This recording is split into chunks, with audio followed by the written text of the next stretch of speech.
Yay! Press the button. Oh, I gotta turn off that light, my bad. Turn off that light. There we go, the light is turned off. Turn off. Turn off. Ugh. Howdy, bitch. No, I can do better than that. Boy, howdy. I swear to God.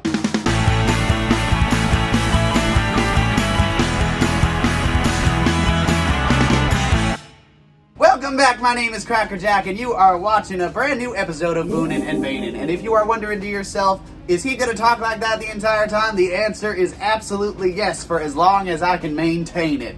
So just help that I lose my focus sooner rather than later, so that everybody in the southern United States can take a collective deep breath and sigh out in satisfaction and relief that I have stopped.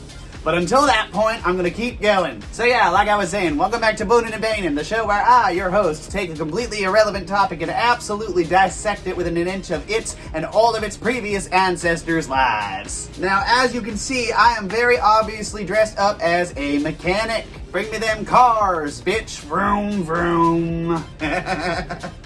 This is the most deranged episode I have ever filmed, and I cannot wait. But it's appropriate that this is the most deranged episode of Booning and Baining that I have ever filmed, because today's topic is easily the most unhinged and deranged topic I have ever suggested. Selected?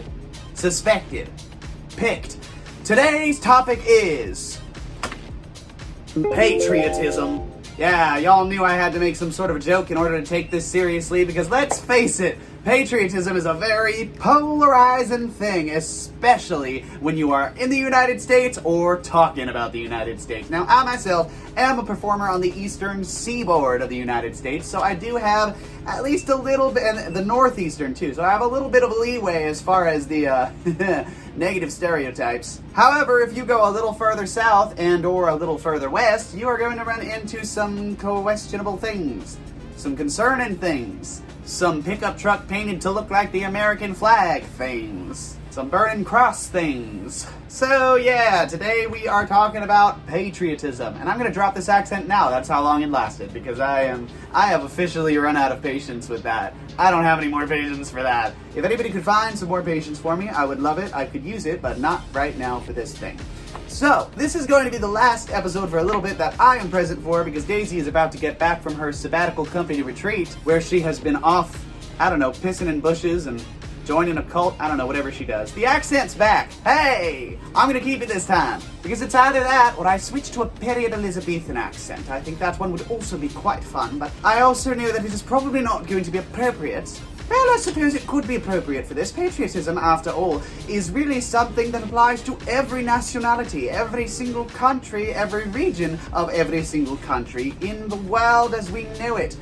Patriots exist everywhere, and they have been painted as beneficiaries, diplomats, and or terrorists and questionable characters. I'm gonna stick to the country one for now. Anyway, today's topic, patriotism, is polarizing at least, galvanizing at best, and downright terrorism at worst. And don't you worry, all of the boons and banes are gonna cover on all three of those things, so we'll get there when we get there. But let's start with boon number one. Listen, patriotism has a very, very negative connotation, especially when you're talking about American patriotism, because let's face it, we haven't exactly been on our best behavior when it comes to patriotism.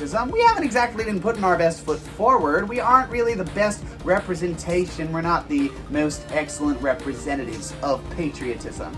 But we certainly are the loudest. But let's not forget that for boon number one, patriotism can lead to some radical change. The United States of America as we know them would not exist at all if not for patriotism. Even when it was just British colonists here, they felt some sort of pride that drove them to recognize that they deserved rights, that they deserved a land of their own, that if they weren't being represented fairly, they should not be taxed unfairly. Of course, they had to murder hundreds of thousands of indigenous peoples to do that, and that is not good. That is shitty, and we shouldn't have been here in the first place, but we are here now, and we're just going to have to find a way to deal with that without forgetting that this is kind of a really, really questionable thing. And people love to sweep this under the rug, like, well, I wasn't there, I didn't have any slaves, I wasn't one of the people that, shot indigenous women directly in the face.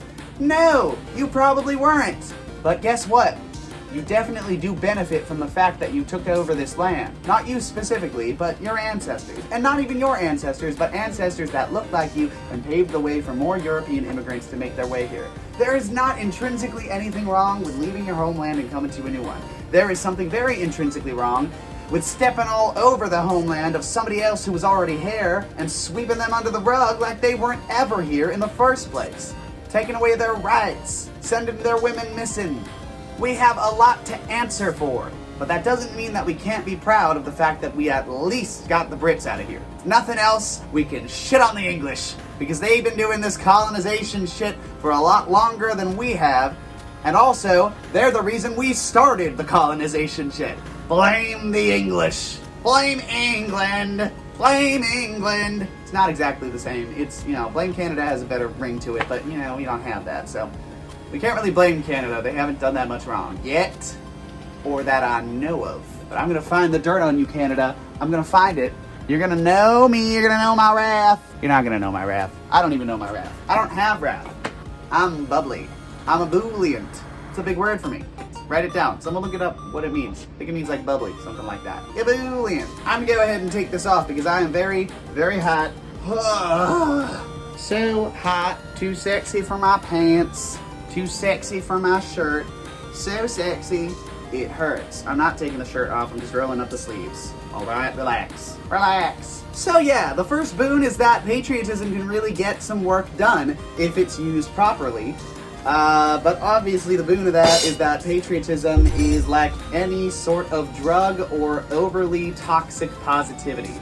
It completely blinds you to all of the negative things that are actually coming as a result of your actions. You gotta deal with that shit. You can't just sweep it under the rug and pretend that it was never there, because then it doesn't really go anywhere. So the problem that Americans typically have is that they use patriotism as an excuse to not actually do their research, to not learn anything, and to not value the lives and concerns of other people around them that happen to not be American, or happen to be American, but haven't been American as long as they have. It's a fine, fine line between patriotism and war.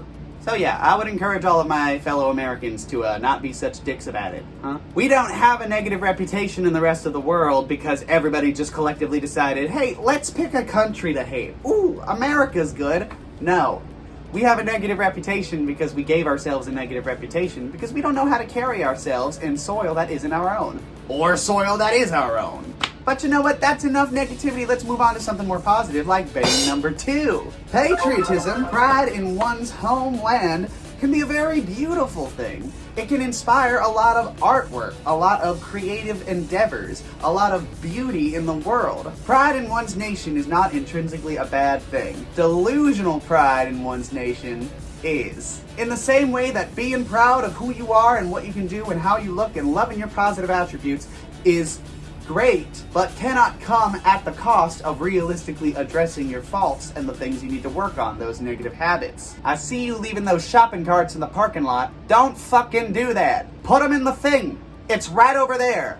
What is wrong with you? Just do it. It's not hard. It's the perfect litmus test of whether somebody is a bad person or not, because it takes little effort, nobody's gonna make you do it, and it generally helps the community. So if you don't do it, you're just a dick.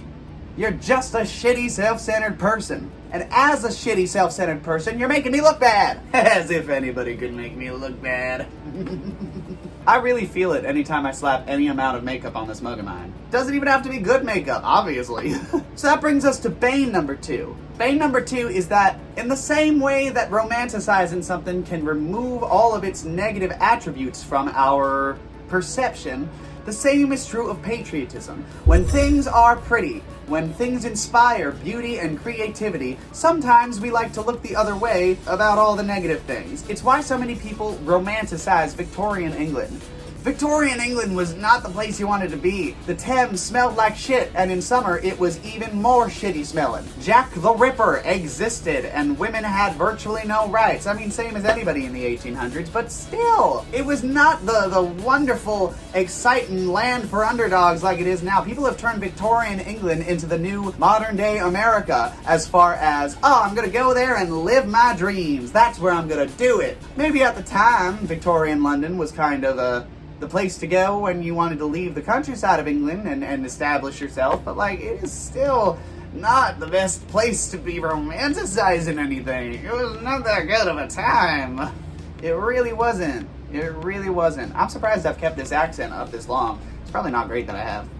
Oh well. So yeah, just like anything, if we have too much of the beauty of something, we start to miss all of the problematic aspects of it. And you gotta remember the problematic aspects of it, because that doesn't mean that it's innately problematic. It just means that we have to take things into consideration when we handle them. Then again, I guess peaceful riots don't really achieve anything, so what do I know? If Stonewall was a happy little sit-in, then I probably wouldn't have any rights to go to a gay club and do what I'm gonna do tonight. Suck dick. In clown makeup. Hey, it's somebody's thing. So we'll have a little bit more positivity before we crank it down with the negatives, the last negative. So boon number 3. Boon number 3 is that patriotism has the potential to evolve. Just like any concept, it is one of those things where I can be proud to be American while still remembering that America is not the greatest place in the world. It's a cool place, it's a good place, it's afforded me a lot of good things, but there's still a lot wrong with it. I'm proud of the things that are good about it. I'm proud of the fact that you can come here and be functionally free. I mean, you know, I don't truly believe that after the business episode. But, you know, for all intents and purposes, America can be a really beautiful place. There are a lot of things that I am proud of here. But there are also a lot of things that, obviously, I will not stand for. Why are we still racist? How is that still a thing? Why do gay people still have their rights under fire? More importantly, how come trans people can't just use the fucking bathroom? Let them use the bathroom, it doesn't matter. They're not gonna groom your kids, okay? They just wanna take a piss. Like anybody, oh my god. If you're watching this, I know I'm preaching to the choir, but holy shit. Nobody's trying to groom your kids unless they're in a church. Bane number 3 is that a lot of people don't seem to think that patriotism can evolve because they've had very few examples of what evolved patriotism would look like. There are very few countries in the world where you can watch somebody be very proud to be from there, still condemn all of its negativities, and then also be painted in a positive light. Maybe Sweden. Maybe Sweden has their stuff together. Sweden certainly does seem to have a lot going for it. I love Sweden. Maybe I'll move to Sweden. But for now, I'm stuck right here in the old rootin' tootin' USA. Yeah, doggy. I've run out of things to say about patriotism. Ultimately, I am a little torn on patriotism. I don't know if I would call myself a patriot because I do love my country, but my country has done very, very little to reciprocate that love. It's done the bare minimum. It's made sure that I can have most of my rights and needs met, but honestly, most of that has been my parents. Very little of that was the country. The country actively opposed a lot of it. You know what? Here's what I will say. I'm gonna mark patriotism as a boon because patriotism is what drives people to make their countries better. It's what drives them to address what is wrong in the country and improve it. Without patriotism, we will be stuck in this oligarchical hellscape, and I'm not really into that. So you know what? I will say that patriotism is a boon, because without it, we're probably not going to be able to get anybody to change their minds. If we can't instill in everybody that we all live in the same place, and we should be respectful of everybody's different lifestyles and orientations and identities, as well as our innate rights as American citizens, then we're not going to make any progress. And this goes for patriotism in every nation.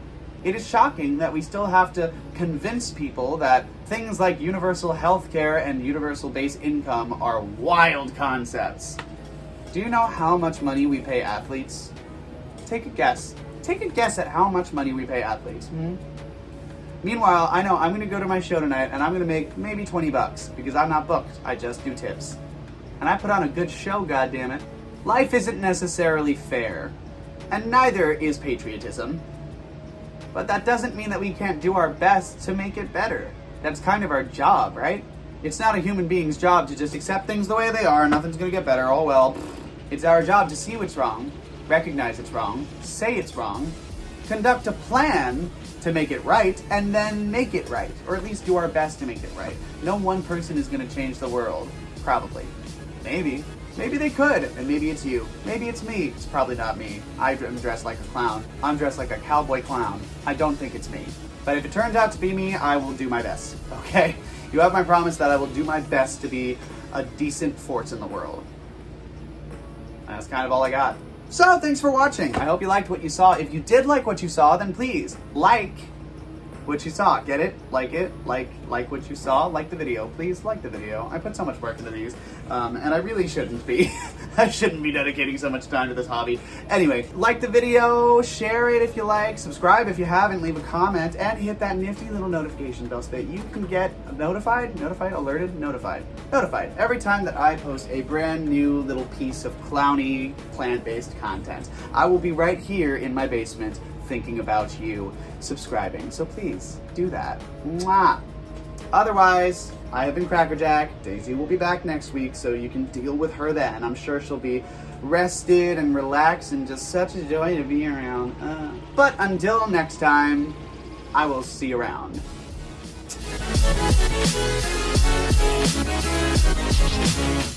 I wanna go home, wanna go home. Nailed it.